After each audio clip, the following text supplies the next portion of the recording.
Hi అండి, నమస్కారం. Welcome to our channel. ఈరోజు గౌతమ బుద్ధుడు మనకు నేర్పించిన జీవిత సత్యాల గురించి తెలుసుకుందాం.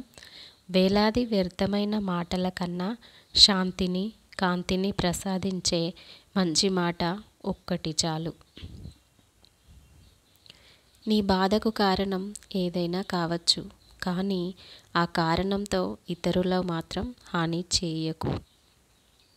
ఒక మనిషి గురించి మరొక మనిషికి జీవితాంతం గుర్తుండిపోయేవి రెండే విషయాలు: చేతితో చేసిన సాయం, మాటతో చేసిన గాయం.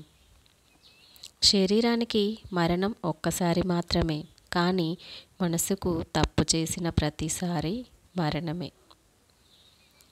ఆనందంగా ఉండేవాడు తమ దగ్గర ఉన్న దాని గురించి మాత్రమే ఆలోచిస్తాడు.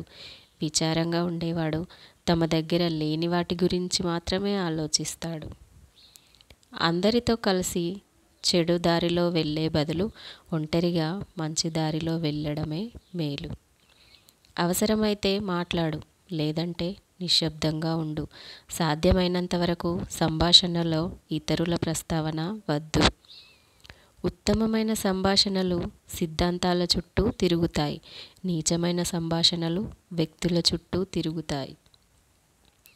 మనం చేసే మంచి పనులైనా చెడు పనులైనా మనల్ని నీడలా వెంటాడుతూనే ఉంటాయి.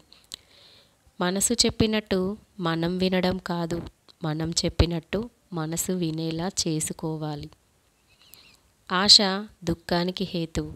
ఆశ నుండి విముక్తి పొందితే దుఃఖం అంతమవుతుంది. తనని తాను వశపరుచుకోగలిగిన మనిషిని దేవతలు సైతం ప్రభావితం చేయలేరు. అతని విజయాలను అపజయాలుగా మార్చలేరు.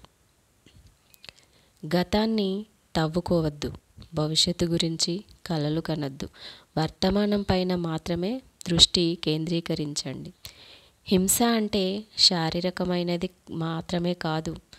మాటలతో ఎదుటివారిని బాధపెట్టినా అది హింసే అవుతుంది.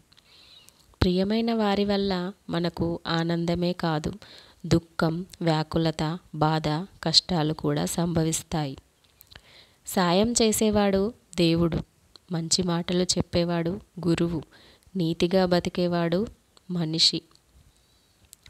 యుద్ధంలో 1000 మంది వీరులను సంహరించే వారి కన్నా తన మనసును తాను జయించేవాడే నిజమైన వీరుడు.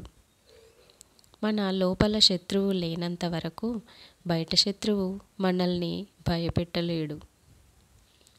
ఎదుటివారిని అర్థం చేసుకోవాలంటే నీకు క్షమించే గుణం ఉండాలి.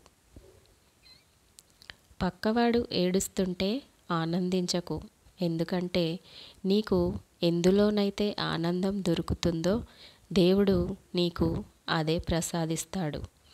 థ్యాంక్ యూ ఫర్ వాచింగ్ అండి. నచ్చితే లైక్ చేయండి.